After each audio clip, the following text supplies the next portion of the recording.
Welcome to Outtake Show. This is episode 76, a show where we give our languages, opinions, and reviews within the movie and TV world. You're gonna host the most Young Man Juniors Oh wow, in I the look too relaxed. building. We also got the silent assassin as well. We've got Mazzavelli here as well. But wait, there's more. We've got someone here. What can I say about this person? Mack. I can't even find your sound effects. That's how long it's been. Oh yeah, that's true. We've got Mack in the building as well. Return of the Mack. Mack is in the building today for his special episode. How you feeling, Mack? It's good to be back. It feels amazing. It's been a minute. I know. It feels dope, doesn't it? I think the last time he was here, Dune Part 2 was out. Ooh, classic. Makes sense. Isn't Well, it? the episode What? was Classic? Yeah, I, mean, I thought you were hating on it. Yeah, but it's a classic. Like the fact that you all know I don't like Dune Part 2. No, you knew about That'd classic. be the last time I was here. It's sort of classic, isn't it? That was like, wasn't that like February? Was it this year? No. No, it wasn't. Last year. That was Dune Part last 2 year. was last year. Last year. Oh shit. Oh. You also got Yeah. Caleb off camera as well. He's going to be Yeah. in and out at some point. I don't know. We'll see. We'll figure it out. We'll figure out what's going to happen. But yeah, today's going to be a very quick one. We're going to go through talking about Weapons. This is a new horror film that came out this year. We just want to share our thoughts on how we feel about it. What do you guys feel about it? How do you feel about Weapons? Scary, but Okay, Matt's energy is scary, but no, because like we'll get into it. What do you think? I actually enjoyed it. I really liked it. It was a good, but was it great? Oh shit! So we're getting straight Was into it great, Junior? I think it was great. Yeah, you really enjoyed it. I really So you enjoyed really it. So enjoyed it. me and Mac watched it Yeah, together you enjoyed at early screening. Shout out to Warner Brothers for the invite. I was telling Mac in between the sequences, I was like, bro, this is cooking for me.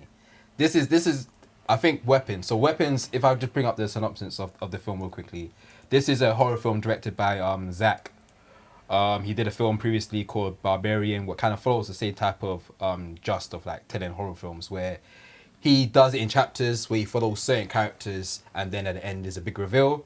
We won't do spoilers just yet, but this film follows a classroom where a bunch of kids go missing, and that's literally. Wait, we're not doing spoilers. Not yet. I want to give people people a little just yeah. I know Gillian's gonna watch it, but Gillian, we will be spoiling it. Oh no, I'm not watching it. You Yeah. know, you know like You're not that. watching the horror shit. But the film follows a classroom of kids that go missing in a school, and that is the premise of the whole film. You don't know much about it until you actually watch it.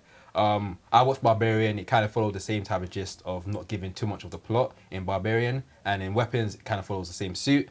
I enjoyed it. Like I said, I find this film a new way of telling horror films. I found a way. I won't do spoilers yet, but it's hard for me not to do spoilers.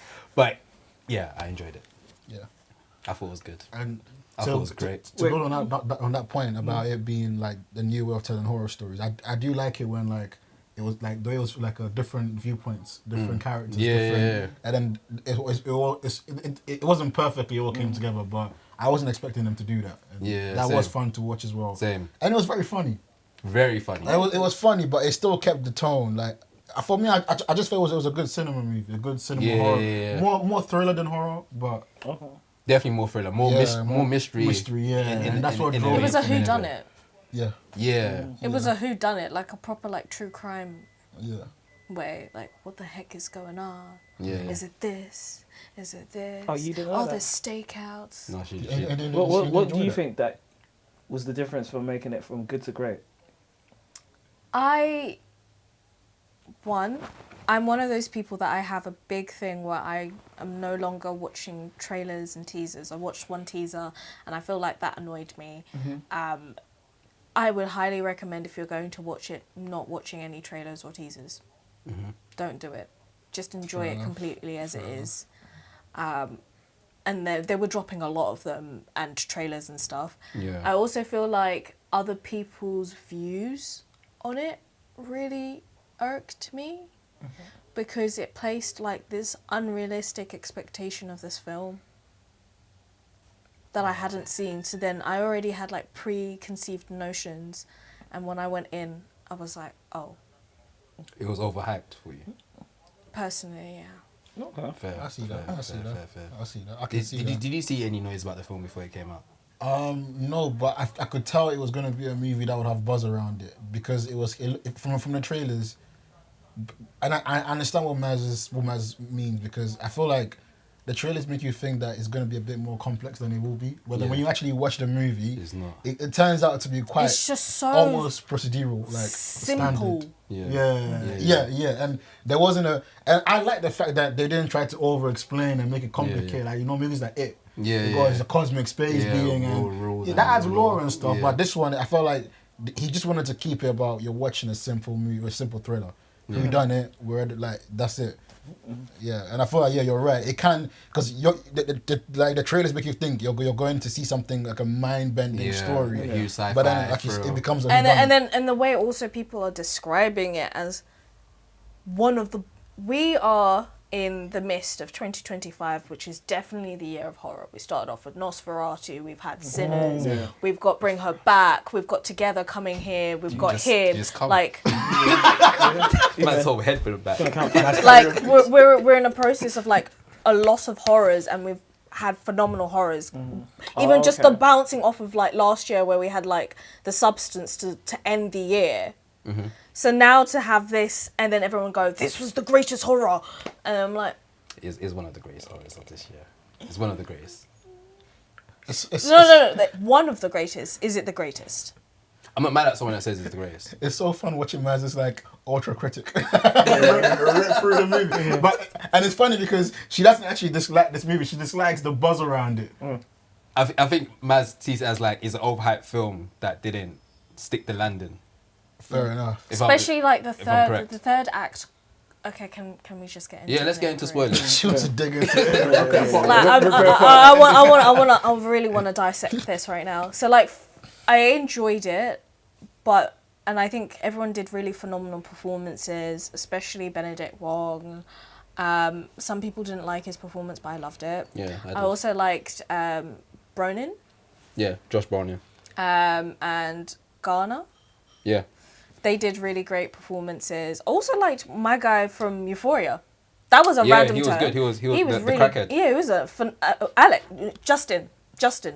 His character's named Justin. Yeah, phenomenal crackhead. Austin. His name's Austin in real life. Yeah. So like, I feel like he did a really good job. Like, but what got me was the choppy pacing, and that was because they were doing not one, not two, 6 different POVs. That's hard. That's hard. Wait, double check your mic real quickly. I don't know if it's on or not. The bottom part. But I like the fact it was split into different chapters. It's on, isn't it? Oh, cool. Because you sound slightly different from everyone else. There was a lot of POV. So in this film, we're following multiple different characters, and each character, I don't know if it's 6. Well, technically, it was a lot of characters. It was 6 different POVs, and on top of that, it was narrated by a 7th person. Yeah, that we never knew who that person was. Yeah, there's a lot of elements to it. Are you saying there's too much? I felt like it was a bit too much. So by the point where I really wanted to get the nitty gritty, which is the third act, I was like, every time after a while, I think it was after the teacher, and it went Paul, it then went Justin, then it went to the teacher, and then it went Alex, and I was like, oh god, like again. I thought that was hard, but I thought that maybe how you looked at it and how I looked at it is it's clearly there's a difference how we both experienced this film. I watched it with Mack when they were going through different chapters. I was enjoying it, but when it was like the kid, there was a scene where they mentioned about the kid, and they look at each other and say Alex, and then it shows up on screen. The title card shows Alex because we're now gonna follow Alex's life. I'm like, okay, cool. We're gonna finally get the gist of what's happening here. I think the reveal isn't a big reveal. I don't think it's the best reveal. No, because it was also like instigated within the opening card. Yeah. And I like that. That was sick. You just sold the whole... One of the biggest reveals in this film happens in the beginning part, because in the trailers they make it known that it's a whole class, all the kids are missing. Yeah. In the beginning, during the narration, they literally go, everyone in the class is missing except for one kid. So obviously you're gonna start thinking this kid has something to do with the kids missing. Yeah. But I think the film does a great job of like, I think everyone kind of figures out what's going on probably like from Act 2. No, Act 1. First act, because open card, weapons, triangle in a circle. Yeah. But do you think that ruins it for you? That ruined it a bit, yeah. I thought it kept me engaged throughout. Like, I feel like this was a fun film that... What I love about this film, let me say what I love about this film. I already told Maz this off camera before we started recording. What I enjoyed about this film is it did something that most horror films don't do. So I watch a lot of horror films. I don't know why. Somehow I found interest in horror films. So I watch a few of them. And a lot of time they latch into trauma. This is like their main thing. Protagonist is dealing with trauma. They've lost someone. They're dealing with something emotional before the horror stuff starts happening. This film, it kind of latches on the fact that none of the characters are dealing with anything internal with them. Of course, the teacher is dealing with alcoholism, but it never dives into it. In horror films, they always dive into, okay, she's alcoholic, but, doc, for example, but why is she alcoholic? Like, the mom's got, like, everyone seems to have, normally there's something that... Yeah, but then also, like, it does also kind of start off on trauma because it talks about, like, it dealing with grief. You're going to, of course, feel emotions of sadness and anger because your children are, or sense of abandonment. But that's trauma. But that's the horror. That's not the trauma. No, okay, let's talk about Bring Her Back. Bring Her Back is another horror film, which is great. I love Bring Her Back. Proper I think some people, but that leans heavy into trauma. Yeah. Because before the horror stuff happens, the dad dies. Yeah. So that's something they're dealing with internally. Of course, we find later on in the film there's abuse between the father and further trauma. Yeah, further trauma. The woman that's outside of the horror. Yeah. Weapons, the horror is the kids are missing. Yeah. And that's causing the trauma amongst them. So this is a new way to tell horror. And then the elements of balancing horror with comedy is somewhat done in a way that I just never seen a horror film do, where in one moment we're screaming or like jumping up and in another moment we're laughing. And on that point as well, do you know Alex's family, like when this POV began, I actually thought his parents would be weird or something about his parents. Because his dad was too nice. Yeah, but then it turns out it's okay family until the outside influence comes in. It's like, so like you're saying, I agree, like it's a horror that is, I wouldn't even call it a horror, you know. It has horror elements, but it was more of a thriller. But then I think why people might feel it falls flat is thrillers normally, they give you like a mad twist. Yeah. They give you like that payoff. Yeah. And I feel like this one didn't do that. No, like it didn't... Like a thriller will explain why. Yeah. Yeah. We didn't get the But we don't need a why. Why do we need a why? Yeah, I see so much people ask like the hidden messages behind this film. Did you enjoy watching this film? Were you entertained? I did. Did you laugh? Did you get scared? That should be enough. There shouldn't be like a deep... What's happening right now in the film community is that... Not film community, people that watch movies. We watch a movie, then we go online and type in explained. We don't need it to be explained. We enjoyed it. It's an art We piece. enjoyed it, we experienced it. Where we took from it is where we took from it. I feel like the issue with this film is people looking at it as like, we believe this film was meant to be a huge mystery and the mystery wasn't what we wanted it to be. So it did a poor job in that. I think it's a film that didn't need to do any of that. If you watch his past film, it was even more bizarre and more weird and more out there and a little bit more cringe on the big reveal as well. And that's how he does his film style. So I'm not mad at people that don't like the film because I understand this is a new way to tell it and it may not work for everyone else. But I think there should be like a bridge of like, you know what, you don't like it, cool, but I like it and that should be cool as well. I respect it, but I just don't think it's the greatest horror. You're fully right. It's one of the best. It's barely a horror in my opinion. I don't think it has obvious bodily horror elements, but for me it leans more towards a hidden comedy. It's one of the best. It leans more towards like for me the plot twist is you're watching a comedy. Yeah. Because at the end it's all happy. Not okay. I shouldn't spoil it like that. But we're doing spoilers. Even the way it ends to me, it's meant to be. I feel like it's a genuinely a comedy movie, hidden in a thriller, and the whole subversion is that it's a comedy. That's the subversion in my opinion. Yeah, it was more a comedy than anything else. So that was a plot twist. And then like for me to hear greatest horror, and I'm like, no. One of the best horrors of this year. You're right. It's one of the best. I'm not saying greatest. It's one of the best horrors this year. Now if you mention it in that way, I can see why people like Maz will actually hate that movie because you're putting it in a field where movies that Nosferatu probably will destroy in terms of in a horror aspect. Yeah, but it can't survive in a horror aspect. For me, it's still a horror. Would you say it's the best horror themed movie? Best horror themed. Like I was like, No, Not 'cause really. this- Would you say like- it as horror itself, just, or would you say it like horror? it's horror-esque. Yeah. Like this is a new way It's to a tell. it's a horror hybrid. It's a new way to tell a horror. Yeah. Like it has elements of horror stuff. It has Body horror. the scares. It has the jump scares. It has the body scares as well. Like, but I think the best comparison is comparing this to Bring Her Back, because that is the definition of a horror film. Yeah. But it follows everything you're meant to do with a horror. Horror, yeah. And It follows the first, second act of a horror to a T, and it does a good job at it. And I think that's what makes it great. That's why I was like, for me, I've had this weird thing because I watched that was the last horror I watched, Bring Her Back. So whether or not I meant it to be intentional as well, I was sat here thinking, okay, like, but like, does it live to that expectations? Personally, for me, it didn't. It was good. I enjoyed it. Probably one of the top 5 for the year. But was it the greatest? I'm seeing people tweet it's the greatest of all time. I'm seeing people say it's the greatest of the year, and we've still got like a crap load of horrors. I think this is I'm kind of saying this over and over again. So pardon me if I'm repeating myself, but I think this is more for like people are seeing this as like this is a new way to tell this type of genre, and people are gonna jump off the fence and say it's the greatest of all time. I think it's more of like recent bias where they're looking at it as like I never seen a horror film do this before, and I think the elements of it really, I think people are just living in the moment right now of like a lot of people said it's good, a lot of people saying it's great, and people are just kind of jumping on that bandwagon of being great and being good. I think some people believe it to be great. I think some people are just saying it because other people are saying it as well, which can cause some frustration.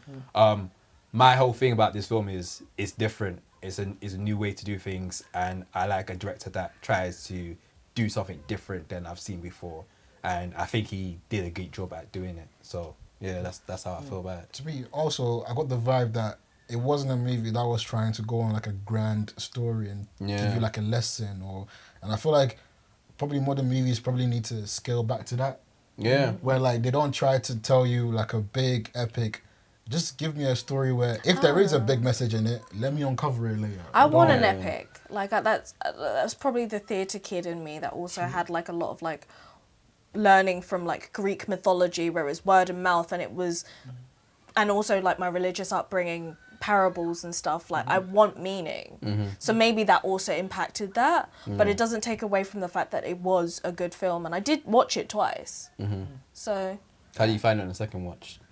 Now that you know less scary. less scary. Yeah. But don't you feel like also like, you know how like it sort of reveals itself to be more like a comedy? Don't you feel like also the whole weapons tagline? Because I realized it afterwards as well that I was thinking, oh, kids in the class missing at school shooting. Is that why they call it weapons and stuff like that? And at the end of the movie, I realized, nah, it's just because she uses them as weapons. Yeah. It's like, it was that's very a verge. simple. It's like, very simple. to me, it felt like this movie just wants you to just watch I mean, Josh like a Brolin's simple character movie. said the way they were moving, it was like they were weaponized. Yeah. So it was told. And Yeah. it was literally like a working man, where he said, he's a working man. Like, it tells it for you. So Like, hence, there is no deeper meaning, and it's a comedy. It's just meant to be a popcorn movie. And to give that background on Zach, he actually comes from the comedy world, so he used to have a sketch show called the Whitest Friends or something like that. It makes so much sense. So he comes from a comedy background. He's writing styles with films. His last 2 films, Barbarian and Weapons. He writes with the question but not the answer. So he starts with the film like with like the like an question. improv. Yeah, so he doesn't find the answer. So he's writing the film not even knowing what's the reveal going to be into the end. When I say like an improv, it's because when you do improv, you go yes and. So you don't actually end the statement. You're asking a question right at the end. So you're just having to accept whatever's going on. Yeah. And I think that's probably what we get in Weapons, where you just have to accept it. Because what do you mean? My guy is like just killed his man. Yeah. Possessed, covered in blood, running around, going like this, and everyone's going, "What the fuck?" Yeah. Someone would, even in a normal world, especially in America where there's guns accessible, someone would have shot him. You think so? 100%. Depends where they are. If they're in Florida. That's true. I They were like, think that's that's not- very that's- like very that's all subjective heavy. because people in this day and age as well, we like to mind our business. Yeah. So you see a guy running You see that go- with blood on his face, I'm just gonna look Swear, at him. I hope you didn't No, see me. nobody. After me. No, nobody's running away. Nothing. Oh, what the fuck? Nah, I'm not believing that. No, but to me, But that's hearing his that, writing style. no, but hearing that Zach, he's in comedy, and to me, Yeah. it makes it more like Makes more sense, I'm innit? appreciating him because at so many points I was laughing throughout the movie. Like even Yeah. the bar scene when she's trying to seduce Yeah. the police officer, it's so funny. No, Yeah. And, like- the funniest one is when the kids become weapons. And chase At and the chase end, chase yeah, chase her that down. was the big laugh. That's of all. hilarious. That was- Yeah. That's hilarious. See, it's a blatant comedy. Yeah. It's like forget the horror stuff. Let's just laugh at this. In And a then, way, and it's then the way almost, it takes you back to horror again. yeah. It reminds you, oh, this is meant to be a horror. And Yeah, that's some spooky shit. yeah, true. Caleb off camera looks absolutely petrified and confused. No, they're actually teasing me because they're saying it's not horror. It's not horror. Because my genre is thriller. I Yeah. dabble. Like, I It's a got thriller. my toe. So, but horror is what pushed me back. When you're saying the scare scene, it's like, There's a few jump scares. Yeah, no. Jump Yeah. scares, jump I scares. did- But he doesn't rely on jump scares for I it to did be. scream at a critic screening. Oh yeah. Yeah. did anybody else scream with you? No. Oh, No, because you know, like the big thing is like What scene? critic screenings. Everyone's very like nonchalant. Yeah. Nobody, like it's very rare that people react. Yeah. They're very like, and so I jumped at the bit with the auntie in the basement, Oh yeah. When she gets revealed. Yeah. and she's then hiding, yeah. when Matthew turns around and he has that weird face when in the dream, Oh yeah. and he was like, "What the fuck?" Yeah, that was a creepy Yeah. one. Yeah, That was a creepy that dream one. sequence. What do you think the gun was? There was a gun on top of in the dream sequence for Josh. He goes to the house and there's a huge gun, and on it says. That's 2 him and 17. foreshadowing that he knows that the children are being weaponized. Weapons. Oh, okay, there we go. Answers. Like they made it so simple. Yeah. Yeah, like I wanted It's it almost to. I comedically wanted simple. it to be Yeah. more, but like at the same. Yeah, I personally wanted it to be more the tower bit. Like obviously, when you're doing a whodunit, there are gonna be loose ends, and we get that. Yeah. But like, I don't know. I wanted something cooler. Fair. Well, let us know what you think about weapons. Any last thoughts you have about weapons? It was said that Pedro Pascal was meant to be the lead Oh, thank in God. this No, film. I'm not. Thank God, no. Oh my goodness. So apparently there was a writer's you lot obviously not writer's him and his strike. moustache. Oh Because my of goodness. writer strikes, his schedule got conflicted with another film, so he couldn't do it, and so the director I'm did a whole okay with recast. that as a Pedro girly. I would have hated this film if Pedro was in this, you know. Cause where I see Josh in there, I was like, how can I couldn't And also, see you know what? it take Actually, me out of it. this is the last thing I want to add. I am curious because there was a script write-off between Warner Bros. And Monkey Paws, which is owned by Jordan Peele. Well, you wanted this So film. I'm kind of curious as to how that version would have looked like, and whether I might have liked that version better. Probably definitely would have liked that because Yeah. Jordan Peele wouldn't have made him as comedic. He probably He probably would have. No, he He'd would have have. added a bit more. But he wouldn't have twist. changed this film. You don't think he would? No, because it's still Zach's film. He would just have the rights to put it through his But production. I'm just curious to how He it could would have have gave that looked creative like. notes. Yeah. He could have gave creative notes. Probably more flavor in the characters. I feel like there would have been more quirkiness in the characters. I feel. Comment below and let me know what you think Jordan Peele's version of Weapons would have looked like. Let us know if this is one of the greatest movies of this year. In the comment down. In other news, let's talk about Spider-Man Brand New Day. So they started production shooting this film all over. I want to say they said Glasgow, Yeah. but I don't know if it's Glasgow. No, or that looked America. like It was. Glasgow Yeah. in here. Glasgow. Oh, Yeah. America. But it's No. cheaper. It's cheaper to So shoot. wait, just confirm, it's not America. No. Is Glasgow here? Yeah. Blood Because clot. Do you hear one that of comment? what? It's fucking Spider-Man. I was in that video. It's cheaper to Because shoot here. one of the critics that we know of, he actually Went there. he was able to because he lives in Glasgow. Oh yeah. So he was able to see it, and also like it's cheaper to shoot Yeah. in Glasgow. I mean, a lot of Americans are shooting down here. But yeah, so on Spider-Man Brand New Day start production. of course, the shooting here in the United Kingdom. What do you guys think? Because a lot of set photos have been released. Some of the coldest pictures I've probably seen of Spider-Man ever. I've had enough. But we do need to show. Have you seen the pictures? I've seen a couple. I feel like they have to of do them with Spider-Man. They have to do like this that, for Spider-Man. No, but like For me, you now can't do Andrew I Garfield have stuff, seen so, This yeah. guy's- too much. Oh, Spider-Man.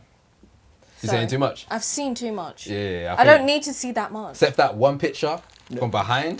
That was cold. That picture's cold. But That's cold. That's all I needed. They're making stuff. he's got to live up to his name though, because these the previous Spider-Mans. I don't know. It might be like because we grew up with.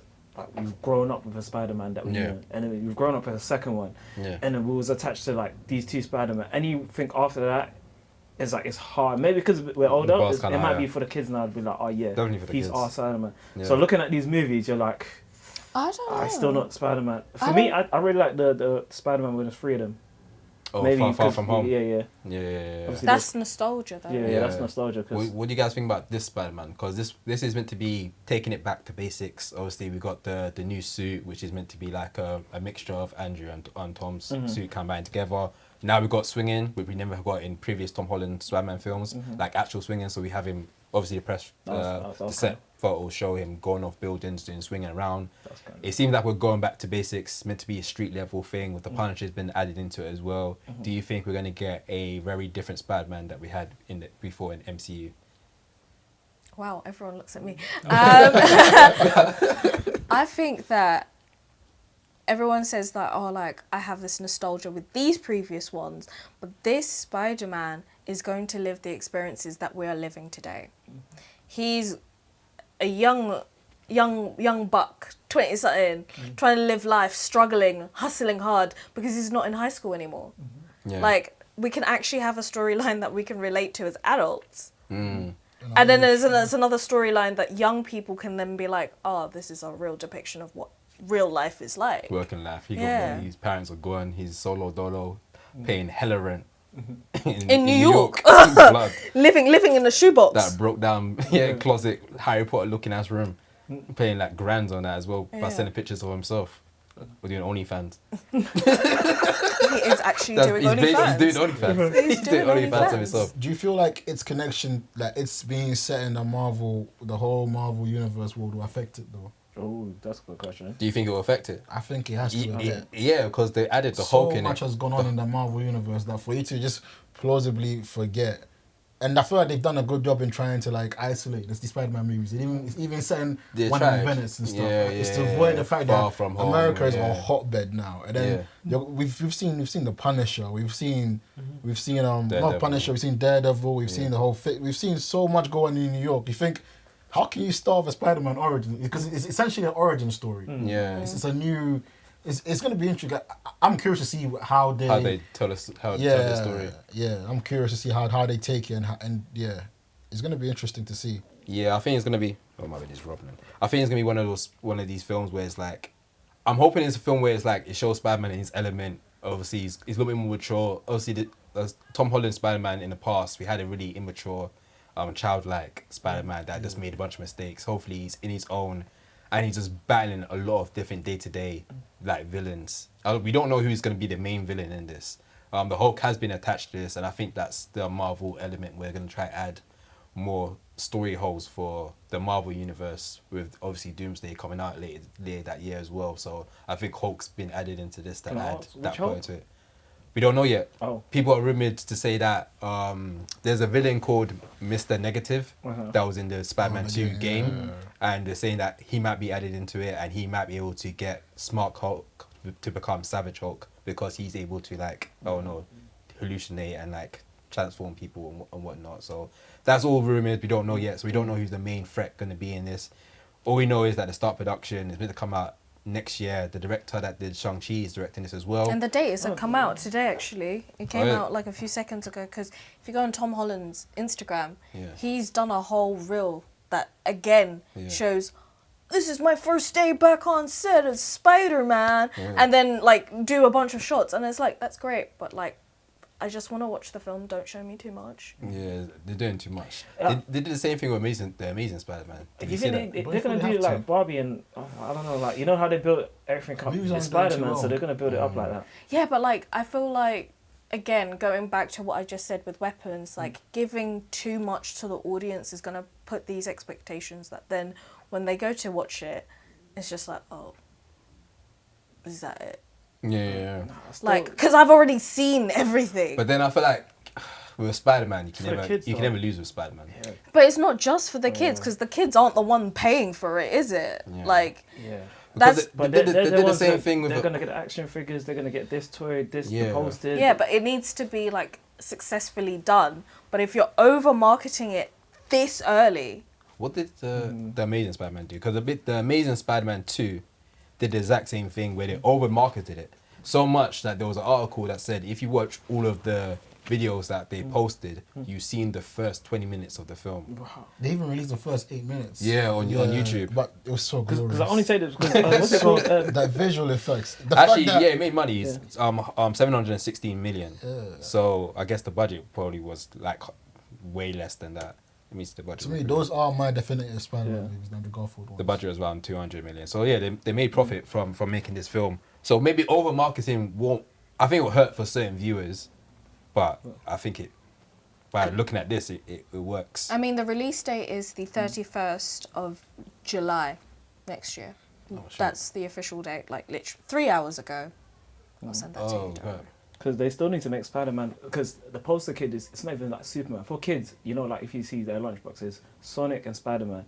So I feel like they still have to push, obviously for the adults as well, but in the movie they need to make Spider-Man still be the guy in, like, per se. He's always going to be that person you look up to. You'll be like, oh, Spider-Man, all the way up to... I feel like they're going to build it up to push up, like, the posters, make him look like the cool kid, so the new generations look up to him. You're going to be really happy. Yes, but then we also have other means of marketing Spider-Man without making it so blatant with the actual Brand New Day film, because we have got confirmation that Spider-Punk is happening. That comes into just free marketing for Brand New Day. So they announced a bunch of Spider-Man projects. Spider-Punk's going to be good. We have Daniel Kaluuya attached to it. Writing on it again as well, not just voice acting. And this is like a... what do you want to say about that? This is the second chance, because, you know, the kitchen, I wasn't... Speak your truth. You're off camera as well, so you're good. Yeah. You go in. He's my guy, so I'll give him a pass with that. His first writing when he done kitchen, innit? That's not. His first writing was Skins. Oh yeah. His first writing was Skins. But that's his first season 2. But that's his you know that season that everybody loved as well. Yeah. Like if you go back and watch Skins, which I did when I was doing my hair,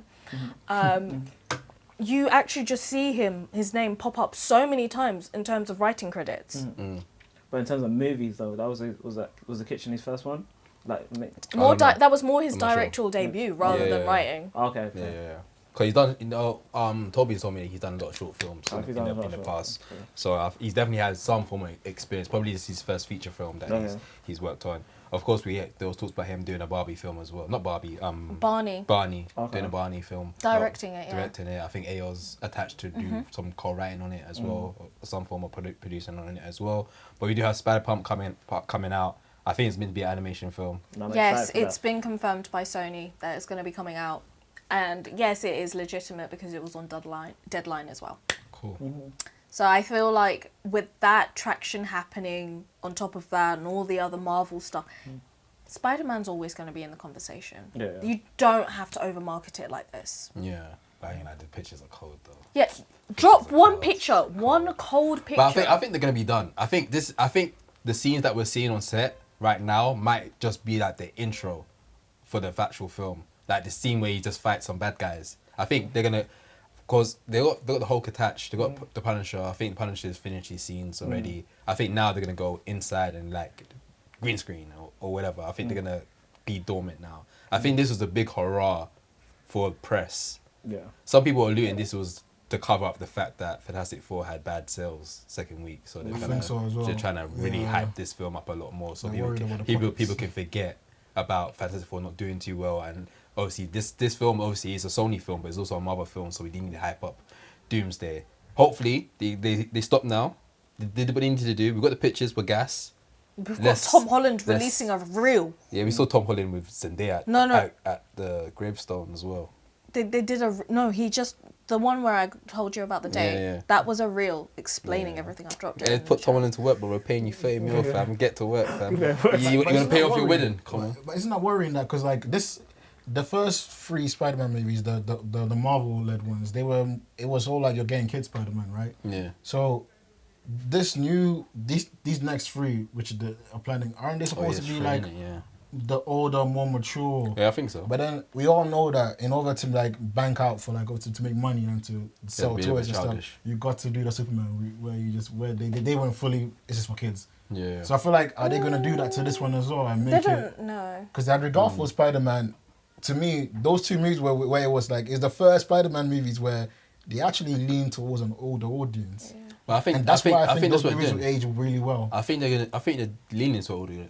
No, they're still gonna lean to an older audience. Just because like they're gonna have toys and stuff. They're gonna have toys because they're gonna have these other superheroes. They're gonna have video games. The way in which they market children nowadays is completely different to how they market children when we were younger. Are you sure? Yeah. Because I feel like now, because look at Superman, for example. I'm sorry, but when did Fortnite exist when we were younger? You could get a Spider-Man skin. That's what you need. It's completely different. The game has changed. That's true. Yeah. But how does that help? Like, because I don't know how to explain it, but like, for example, like in Andrew Garfield Spider-Man, like there was so much. Like, I'm not saying it was there's so much darkness in it. Like, you know when, like, he catches, like, the armed robbery in the alleyway, the robber in the alleyway, and he's, like, teasing him. The way he teases him and he quips at him, it's like, he humiliates him in a darkly comic way. Okay. Yeah. I can't see Tom Holland doing that, even at the end of this third movie. But Tom Holland doesn't even have the ability to... The way Far From Home ended, it kind of gave the impression that we're going to go for a more grown Spider-Man. Mm. He lost Aunt May. Obviously, Uncle Ben was never mentioned. I don't think they're allowed to mention Uncle Ben. But we now see him it literally ends with him going to like a small broke down apartment by himself. I think this was like just telling you we're now going to see a new type of Spider-Man. It's called Brand New Day as well. So I think that we've got the Punisher involved as well. Who's like, how do you make him childish? Can Tom Holland be dark and cool and funny at the same time? Have you seen that's Cherry? What Andrew Garfield was. Yeah. Andrew Garfield was the dark but cool and funny Spider. I don't know how he did it, but he did it. But I think the scenes where Tom Holland's fighting Green Goblin was probably the darkest scene. It's just this trauma. That's just a trauma scene. That's not meant to be. For me, that was a good scene. I can't lie. But that was like the darkest. They got him to work that day, but he got punched up. He got through buildings. No, but like, suplex. Okay, I feel like you're obviously one trying to, because you know in the scene where he's teasing the robber, where he's going like, "Come on, knives! Oh, you found my weakness. The small knives." Like, there's a dark humor that Andrew Garfield, like that Spider-Man got through. Yeah. But Andrew Garfield's just a better actor. Thank you. Case closed. You know, Andrew Garfield really embodied Spider-Man. Because what Tom Holland lacks, what Andrew Garfield has, is his body movements. Like he can really like form his body into. It's like, oh, you got these small knives. And then there's small knives. But I think that comes. That comes with time. That comes with time. But also, like you're saying that he can't do dark, babe. He did Romeo and Juliet, and it was a dark interpretation. Homeboy was covered in blood. What you know about dark? No, I'm just saying, Andrew Garfield, that scene, those examples, like even his relations to his villains. That was between the last Spider-Man film and this. He's built up his plethora, bruv. It's good. Okay. It's alright. Even that, what's that TV show? That TV show was quite dark as well. What's it called? Like, no, I understand, you know, so I got issue with like Black Panther 2, where you could, like, if it's done wrong, for me, it's like you needed to break down, you know, Letitia Wright's character, to like break down to get her darker, because I will never believe, like, you wasn't making me believe that she can ever turn to dark or she's ever possible to do this. Like through the whole movie, I was like, she doesn't have that in her. She doesn't have that in her. She had to like tweak her character to be like, oh, like Tom Holland can try it, like, the same thing. It's like, I don't know, so you have to do, you know, like a Breaking Bad, but obviously in a movie, Breaking Bad was over, like, thing. Yeah, the character moment. Something changes and you can be like, oh, so she's gone a little bit darker because of this or something like that. Yeah. Or not like... Am I missing the... Aunt May died died in his arms, bro. I feel like Yeah, but see how Gwen died in Andrew Garfield's arms. That was dark. That is what because you got her. You got her. Next You snap. can, I think and you you could see do in it. slow motion No, as well because he's Spider-Man. But we just So that means that he Come saw on. her die in slow motion. Like no one's deep in how it broke him. And even when he said, "I stopped pulling my punches," like that scene with the Rhino, people on Twitter still joke that bro he put Rhino in a t-shirt in the final scene. You know when he swung that. Oh, He done 2 swings, each one deflecting a bomb. He's like, I'm coming for your head. And then the scene cuts. He's like, bro, you know why they cut that? Because Rhino died. And that's when he stopped being Spider-Man. Like, you see, people make these assumptions about Andrew Garfield and Spider-Man being this dark. Yeah. But do you think if Tom Holland the scene cut blood, if like, probably I said feel hi like to him or that's what he's something? No, that's funny though, because there's a podcast that I watch as well, called The Watchverse, and this guy named Van. There's a clip that's going viral right now because he starts off the video basically talking to his co saying, "Do you think?" Just admit, Tom Holland's Spider-Man, he's a bitch. Spider-Man's It's Marvel. and there's a bit going on. Is Tom Holland's Spider-Man a bitch? I guess what he's saying is like we need to see something like Doc. We're like, wait, Tom, I ain't familiar with this. Yeah, Like, Tom, he has to go I ain't crazy. familiar with this kind of Tom. He has to get slapped up, and he has his his suit ripped up. Yeah, like, and he just like probably like even like that scene where you be like he's going crazy and he got moved to, but like you need like like an invincible bounce back way. He's like and he just. But I feel like we got that in Far From Home. Yeah. He got slapped up by a Green Goblin, and then he was like he felt like I need to kill him. No, you And see, Andrew Garfield was like, "Don't kill him." Yeah. No, Tom Maguire. Maguire was telling him, "Don't kill him because I've killed Green Goblin Yeah, before." but you're right. But then it shows that that's why Andrew Garfield even told, like, he even signaled to Maguire Spider-Man, like, yo, let's stop him. Like, it's not him to be the dark Spider-Man. Yeah, so I'm not trying to get but get see, dark. the thing about Spider-Man is that, like, I'm not saying Spider-Man has to be that. Yeah. I'm just saying that I don't see Tom Holland Spider-Man being able to pull off that. I'm dark, but I'm cool with the darkness inside me. Yeah. Andrew Garfield was that Spider-Man. Like, it's more like, I'll break your legs, but I'll joke about it as well. Like, and Tom Holland Spider-Man, it doesn't have that. He doesn't have that darkness in him. We'll see. If he's dark, it's because he's pissed off and he's dark. We'll Which see. in that case, you're not really Spider-Man. Well, I think you're saying this because we got 3 films where he wasn't that. Yeah, True. like So I also think this like is a you're film we're meant to thinking of get in this. high school version Yeah, with of him, this one's and like different elements. and also like what we get here is Spike Lee's original version of Spider-Man. Okay, because Spike Lee originally said that Tom Holland is how he envisioned Spider-Man when he was drafting him up in comics. Yeah. So now we're getting this version where he's a little bit more darker and he's older. It's gonna happen. It's the Homeboy is struggling. Nobody knows who he is. He's a common unknown. Yeah.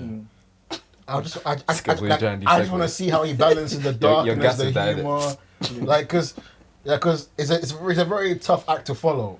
Because when someone else has done the dark Spider-Man and done it so flawlessly, and it's like, okay, and then like you're saying, acting-wise, does he have the chops that Andrew Garfield has? Andrew Garfield's a better actor. Andrew Garfield has too Tom many. Holland can act, though. Andrew Garfield just got too much. Yeah, but in his he's Spider-Man had lockup. time. Who? He's had Who's time had to time? cook. Who? Andrew He Garfield. only had 2 movies. Tom Holland had like 4 movies by now. Even Andrew Garfield? like 8 movies in total. Yeah, but Tom Holland. Yeah, but, Tom but Holland Andrew is- but Andrew Garfield has been What was it? acting Was it was Social acting Network? a lot longer. But Tom Holland's been a Spider-Man for way longer, and he's still He has. not giving but, signs. but he's been Spider-Man longer, being the young Spider-Man. Yeah. That's true. The kid, That's true. because I'm not sure. Correct me if I'm wrong, but he was meant to be 14 in the first one, Civil War. Yeah. So from that span, he only got to 18 years old. True. I don't know how old Andrew Garfield was in. He Amazing was Spider-Man. giving like He must be a kid Spider-Man. No. Because he Kid started Spider-Man. off in like before graduation. Yeah. Before graduation. So Yeah. was he around 18 as well then? Yeah, probably 18. Yeah, he was around That that, guy age. did Yeah. not look 18 in that He was, film. it's because they made him too cool. that was You know what? Overall, Mac doesn't really like Andrew No. Garfield. But that was partly why that movie didn't. That was why people struggled to see. Because with Tobey Maguire, you can tell that he's Peter Parker. Like, I can see why people call you a nerd. You are a nerd. Yeah. But when you put on the suit, you can be anyone beneath the mask. Yeah. But then with Andrew Garfield, it's like your nerd you is cooler than even me when I'm trying to be cool. So how can I believe that someone like you is struggling in life? Or you can be a model, bro. Why you turn into Daniel Peters? Like they couldn't put and that was why his movie struggled. He couldn't do the Peter Parker justice. And Tom Holland can do the Peter Parker justice. Tobey Maguire could do the Peter Parker justice. Andrew Garfield was just too cool to do the Peter Parker side. But when he puts on the mask, perfect. He just struggles to sell you the vision that I'm a struggling, depressed teen that puts on the mask to just help people and then lying people. So I feel like, those were his flaws. Yeah, but he wasn't depressed though. Spider-Man got to be a bit depressed. Like. No. Peter Parker, not Spider-Man. Peter Parker got to be a bit. No. You can't pay rent. Your aunt is literally the only one that's keeping you afloat during days. The whole point is that you fall back, but then you get back up. Yeah, but he wasn't like, he was a happy-go-lucky, like, everything that he was dealing with in life didn't affect the person that he was. Yes, he had struggles, but he was still Peter Parker. Yeah, but then if it doesn't affect you, then what's the point? What do you mean? Spider-Man is supposed to get knocked down. I don't find it. It's like Spider-Man is basically like a tale to like. He's kids. a good kid that got given powers because he got bitten by a spider and he said, "Fuck, like I might as well just use these powers for good." Yeah, but also the whole point is that he's meant to be an archetype to Tony Stark, who has everything going well and who has everything. Spider-Man is supposed to struggle. Spider-Man was before Tony Stark, just as a heads up. No, but I'm, like comically. The guy, the creator, he said that he wanted a superhero that isn't that goes through everyday struggles. Yeah, and Spider-Man was his first superhero before Iron Man. No, but like I'm saying the struggle. Bro, alright, cool, man. Spider-Man Brand New Day is coming out when next year? The 31st of July. 31st of July. Would you be watching it? Of course. So you're gonna watch it. But what do you want from this? You want a darker Spider-Man? I want to see if it can be something different. I just want to see if it can be. If Tom Holland can What give does that mean different from outside Spider-Man. the MCU? Oh no, just like you're right. A darker take, more something that we haven't seen from Tom Holland's Spider-Man yet. Okay, fair. Maz, what do you want from this Spider-Man? I just want him to be like an adult. Okay. Okay. We always spoke about this topic. Anything else you guys want to talk about? Mack, obviously we had you on here for quite a while. From speaking to you outside off camera, you seem like you've now jumping back into your cinema like journey and start watching some stuff. You mentioned some old films you've been watching as well. Yeah. How things been going with the movie journey you've been doing? I've realized there's a massive difference in just the feel and authenticity of older movies and current movies. Yeah.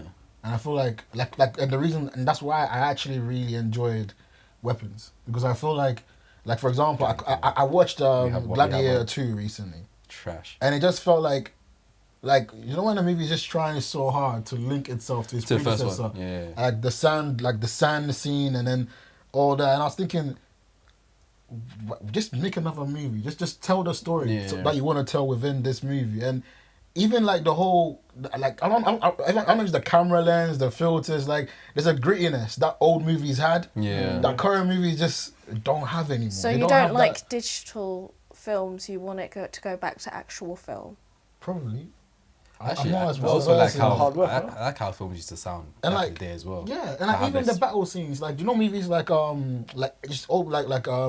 Kingdom of Heaven, the Orlando Bloom one, and there's even the original Gladiator, like even the way things used to look through the lens, like things used to look on screen, it gave it more authenticity, like it made it more authentic. Like you felt like, I can put myself in the era. Like, Maximus is really going through it.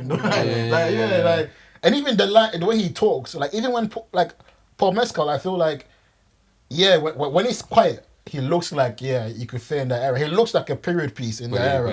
But the minute he starts talking, I'm thinking, oh my god, you just sound like a Gen Z kid. Have you seen his other films? Nah, I just saw this one. But it's like.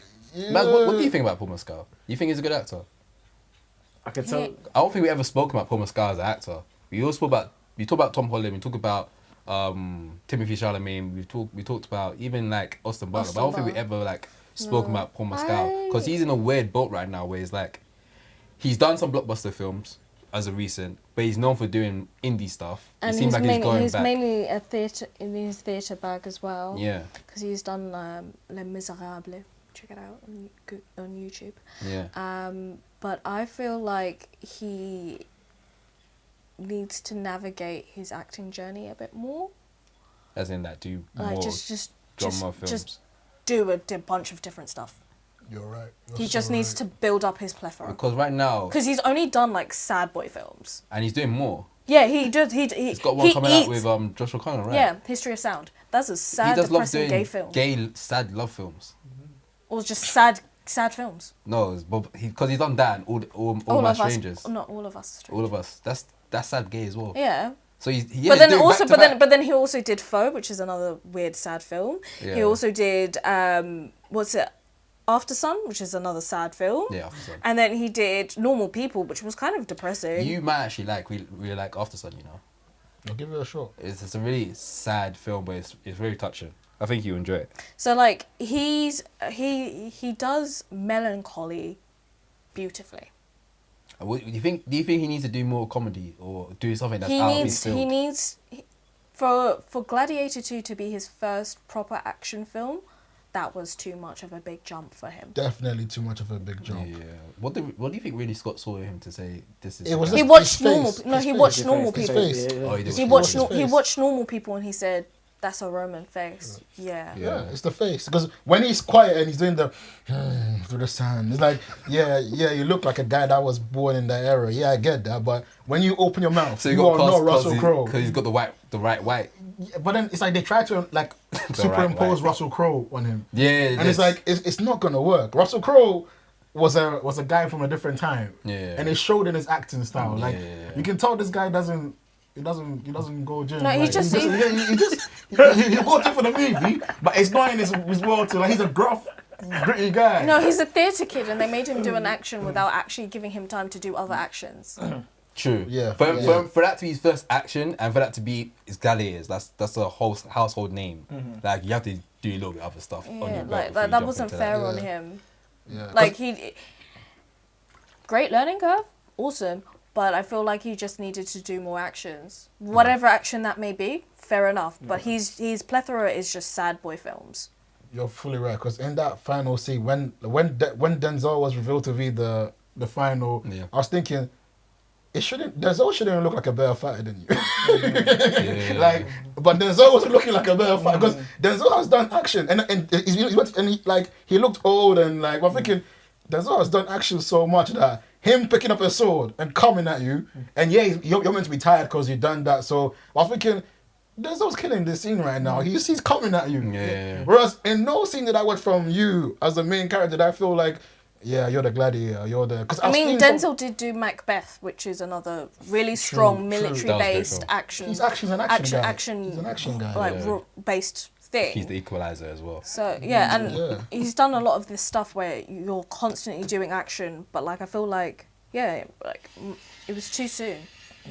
And I think that's a big thing we're seeing at the moment where people see potential in a lot of actors and they like not to put them, but it's just a little bit too early. I saw that in Lena Dunham's new show Too Much. Not the biggest Lena Dunham fan, but I feel like the protagonist, while she's in Hacks, it was just a little bit too early for her to be in that role. Yeah. Wait, can I say that? I also see this also in Timothee Chalamet. Because in terms of what? There are a lot of movies where he's supposed to have an action scene. I can never see him as the imposing physical like threat. In King, You're saying he's a bitch as well. the reason why I like King was because King was like a he doesn't motherfucker. look like a threat, and he's not meant to be He has other people through that, so that's not his role.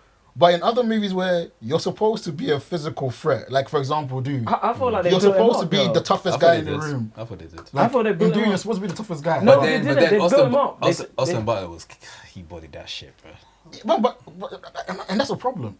Because you're supposed to be the tough guy, but then you can't. Yeah, but then also, carry- if you think about it, Paul was only taught to train combat out of just in case. It wasn't like I'm doing combat because I like combat or I want to. No. Paul was trained from birth. Are you talking about from the books? Or you talking about? Yeah, but I mean, talking about the movies. The movie, Oh. the movie they set him up. That's why I like King. It was like they Yeah, kind of 'cause set him up. also- So you're thinking from. Why do we always go back to this? You complex. always have it from the perspective of the books. We're having it from the perspective of the film.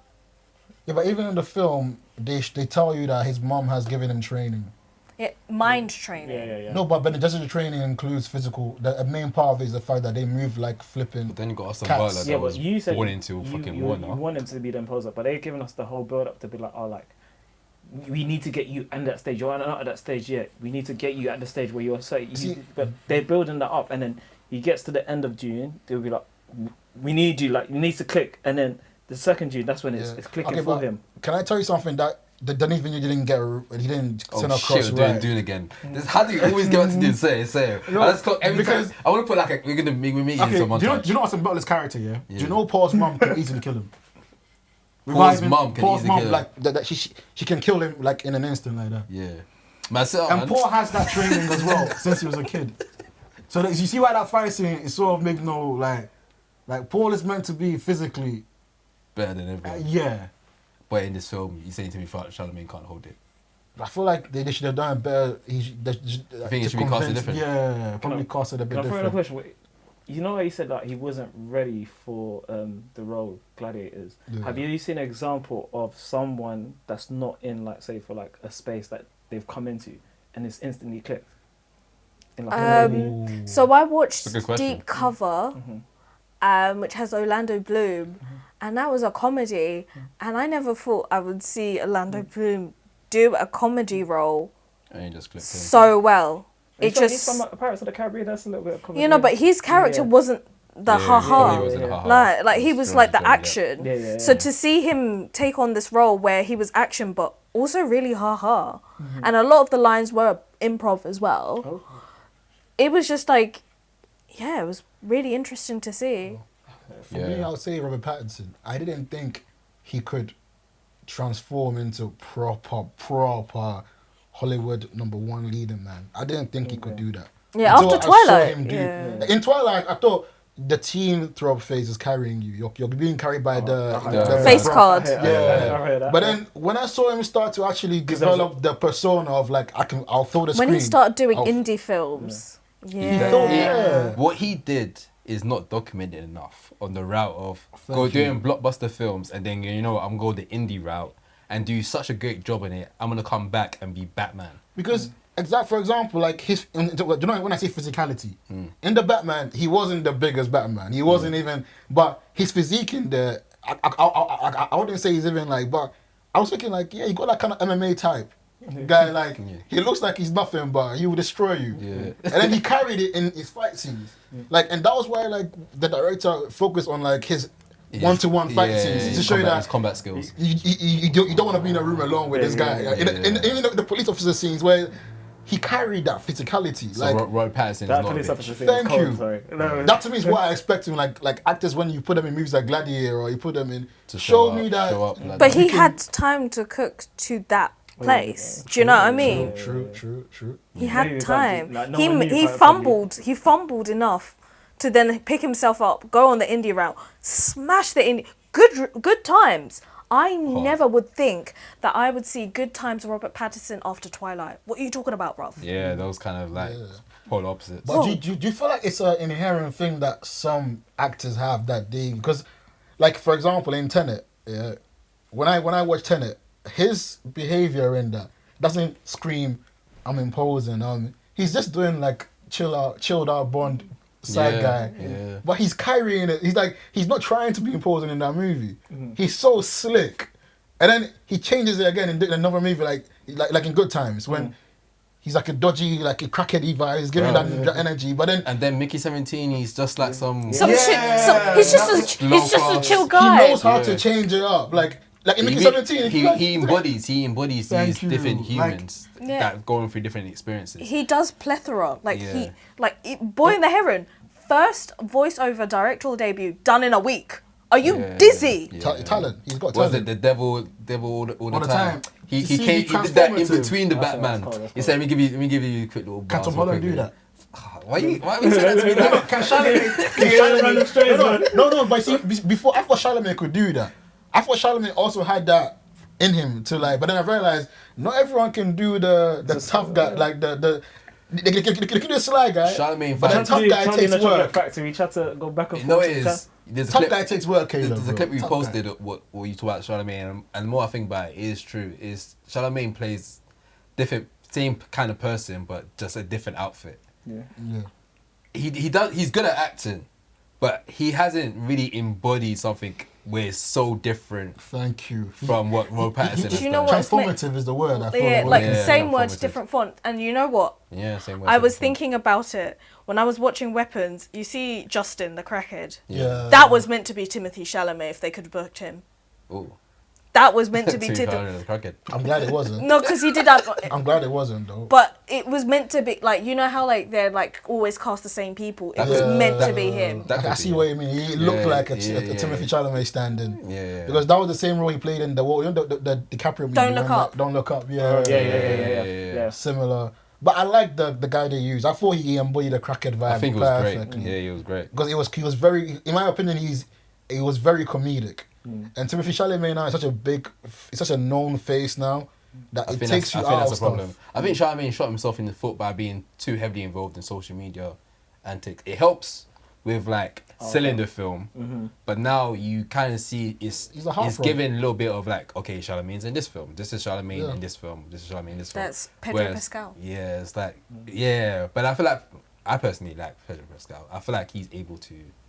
Pedro Pascal at the moment he hasn't done it yet where he still feels like his characters are somewhat different from one another, but they're all like older dads. Yeah, I'm tired of him and everything, but he's a good actor. Pedro Pascal's but like I feel like now he's definitely in a range where because he's older now, so there's a limit to the kind of role he can play. Yeah, but when he was like for example, I feel like his best work. I will always say his best work was in Game of Thrones. Oh yeah, because I feel like that's him at his best. When he has the ability to show that he's not the tough guy, but I can be a bit of the tough guy. But I will never be the tough guy, but I will show you that I can run with him a bit. Whereas guys like Pattinson, they can actually transform into the tough guy and then transform into the wet guy. I don't know how it works out, but it's like today I'm the tough guy, but tomorrow I'm not the tough guy anymore. I think it's just having to allow actors to have time to play with that. And I think that's very hard now with social media and things like that. Cameras everywhere. It's really hard for people to kind of play around with different dynamics and come back looking different. So like it's really hard, and I think we need to give them leverage to also allow them to do those spaces. So sometimes allow them to be a bit dark. But can I say one guy who we didn't mention, Tom Hardy. Tom Hardy can do the wet guy and can also do the tough guy. You know the best example I can believe of that? he's gay in one scene and believe he's the strongest guy in one scene. Tom Hardy can do that. Well, wait, why can't a gay man be the hardest man in the world? No, but I'm saying acting wise. You know, I want. Get him coming. Fucking guy. I wanted to ask like the best example where he seems like so soft and gentle, but he's dangerous. The Drop. I've seen Just that. Tom Hardy. Yes. Oh my gosh, guys! I must have seen this. I'm a big. Oh no, man! It's such a lad thing to say. Gosh, guys, come on, man! Shit. I was like 18 when I watched that on the plane, and I was like, oh, you're young. Yeah. Wait, when did that film come out? No, I've got to add that to the list. No, I need to watch that. The Drop. 18. When did this film come out? I thought that film was ages ago. Clearly, we can say Tom Hardy's definitely like a. 2014. He's definitely a range of transformative. Hey, why are you saying numbers? Why are you saying numbers? Why are you saying numbers? But you definitely class him as one of those guys that can transform fully. Yeah, but he's had time. Exactly, time. He's had time to cook. Can we talk about one before we wrap up? We are going to come to it soon. There's one actor that we need to talk about because Mack's here, so we have to talk about this one. I need to hear your thoughts on this, okay? Because you say this countless times, and Kelly, I think Kelly knows what actor I want to talk about. Yeah. But seriously though, what's your issue with Zendaya? I just don't think she's that good of an actress. Like, you haven't seen Challenges, have you? No, I haven't seen Challenges. Exactly. But like, you seen Euphoria? I've seen a bit. I haven't watched it. No, you haven't. This is what gets me. This you can see my annoyance though. Yeah. Because you're talking about you don't think this actor's a good actor, but then you haven't seen the two films that probably can change your mind on it. Yeah. But then also like, for example, it's the reason why I went on the whole transformative tangent. Yeah. If you're gonna be a big face, that is in a lot of big things. To make it easy for the audience, you have to be able to transform. And if as an actor you struggle to transform, she dead ass turned into a crackhead in front of my eyes. But I saw Zendaya as a crackhead. I didn't see a crackhead. I'm sorry. Where's my gunshot? Crucify me. Crucify me. Like, when I watch Good Time, I saw a crackhead. When I watch Batman, I saw Batman. When I watch Tenet, I saw a spy. I don't know how to explain it. Maybe that's just me. So in Zendaya, by default, you see her as a crackhead. I just see Zendaya. I don't see when you put all I see is Zendaya. I don't see the character. I see Zendaya. But do you think that's my your problem. relationship with how you perceive the actress? Yeah. What's the first thing you've seen from her? What have you seen from her? I've seen the Spider-Man movies. I've seen the Dune movies. I've seen. Oh, you have seen the movies. I've seen a bit of But I her. don't. Nah, we can't do that because you've seen Spider-Man movies. Okay, her performance in Spider-Man. She's not doing anything. But Dune, you didn't even like part 2. So you're already looking at the lens of like, I don't even like this film. So whether she does in it it's not really gonna affect you. True. So maybe you have to open yourself up to watch challenges. But I wouldn't even say challenges would be the one to watch. I think Euphoria is the one to watch because that's where she got the Emmy win from, and that's to me where I see like this is someone that's capable of acting because she was known for being a Disney star, and this is a character where she's being literally like off her nuts doing a madness in this series. So I think it's worth watching if you really feel like she's not the one.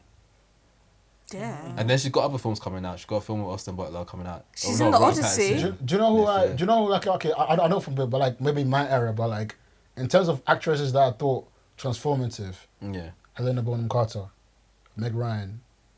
Do you know Predator Alien, the woman? Oh yeah. Like, Sigourney Weaver. Sigourney Weaver, Weaver. yeah. Cool. These are actresses that like I will see them in one movie, I'll see them in the next movie, But and have I'll you be like, noticed? I don't remember the names. I just know them as the characters they played. For example, Helena Bonham Carter, like her.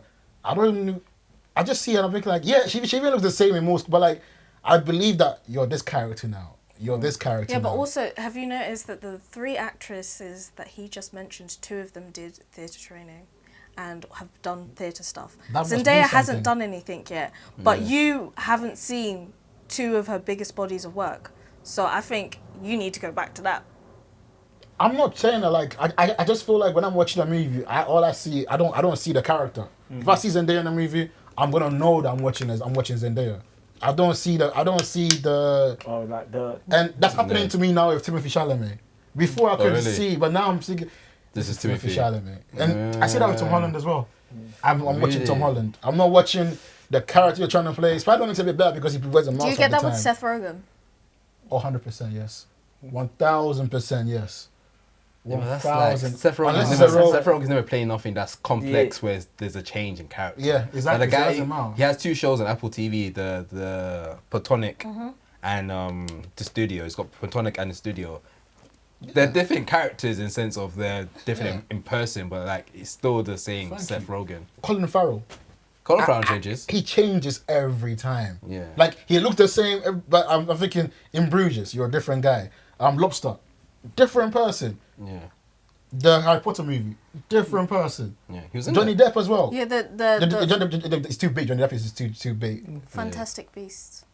Oh yeah. Like I feel like you're also comparing them to a lot of people who've done diverse amounts, and the time period in which actors are given these spaces, they tend to be typecast.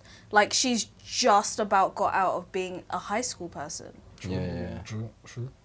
Maybe the Odyssey. Yeah. Obviously, next year she's got a lot of films coming out. Yeah, off the back of being a she's got a lot of films. Yeah, like it's really hard for people to kind of jump off of that, and like you're struggling to see Tom Holland do different roles because you're still seeing him as a kid. That's because he's been typecast as that, but he's getting out of that. Trying to. He did that. What's that magician show? I don't know. Magician show. He did a show on Apple TV called The Crowded Room. There was a movie just after like Matthew McConaughey. The Devil All the Time. Yeah, Matthew McConaughey as well. No, it was like a kind of like a sci-fi. Jared Leto. Sci-fi. Jared Leto. He's not even a sick actor. Like that. He's. But look at how he transforms. He can transform as well. Jared Leto. Jared Leto. Yeah. Jared Leto. Who's that? The Joker. No. What's his name? Tron. The new Tron movie. Oh, I can't wait for that. He's a good actor. I can't wait for Tron. Oh, he's problematic, but he's a good actor. I can't wait for Tron. Yeah, I forgot you don't like him as an actor. Tron. He's got his moments in acting. He's got his moments. Like the Alexander movie. I thought it was decent in that with Colin Farrell. What film was that? Alexander. It's about like it's a timepiece movie. Yeah. Okay, cool. I think it's based on. Have you? Well, hopefully we will trace that next time you come back on. And we will be. Yeah, but he's in Tron though. The new Tron movie. Now I'm talking about Zendaya. Maybe next year we'll see changes on your thoughts on Zendaya. Who? Last question I have. Who are actors from this new generation that you like? He likes thing. What's it called? Washington, Washington's son. What's his name? John David. I've only ever I think he seen. just likes him. I like Tenet. I like Tenet. I don't think I like him. See this guy. But I love Tenet so much. I guess what he doesn't that like. is biased. He doesn't like Dune Part 2. Who's in Dune Part 2? Zendaya. Yeah, but Dune Part 2. We got him. There's many reasons why I don't like that. Yeah, cool. Can you name other actors, please? I like in this generation. So we can end on a positive note. Oh. Damn. This generation. Shit. Trying to figure out. Oh, that's kind of mad. Go dish out names to help him. Okay, I would say I saw one movie, but the main character in the Black Phone, I thought that kid was sensational. I haven't seen anything else. He's in How to Train Your Dragon as well. But I thought that kid was. I watched the movie and I was thinking, half the time I was thinking, you're really good. And I don't normally do that when I'm watching a movie. I like to get lost in it. And he was selling me. So for me to come back and be like, Manson Thames, you're selling me. And that movie was really good as well. He's 18 years old. Yeah, that kid is special. Yeah, Manson this kid got Thames. Darkness in him. This kid got darkness in him. Oh shit. Can you see it? Can you see it? I Can you see it? Don't ask, can you see it? He's got darkness in him. Can you see it? He just looks like Andrew Garfield. You see the connection. That's where you're thinking. What's that? Mason Thames. Yeah, Mason Thames. Yeah. Like anyone else? The Black Phone. Yeah, that's anyone else. Anyone else? Jesus Christ, his sister in a Black Phone. You just like the Black Phone. Thank you guys for watching. Thank you guys for tuning in. This is episode 76 of the Outtake. That movie had a lot of good actors in that movie. The kid actors were really good. Thank you guys for watching. Thank you guys for tuning in. This is episode 76 of the Outtake Show. You got myself, hosted Walsh Yard and Jude in the building. You also got the silent assassin Mazzavelli as well. You also got Mack in the building. Return of the Mack. Caleb. And we do have Caleb off camera as well. Tickets for the Black Hole Quiz is out right now, so check it out.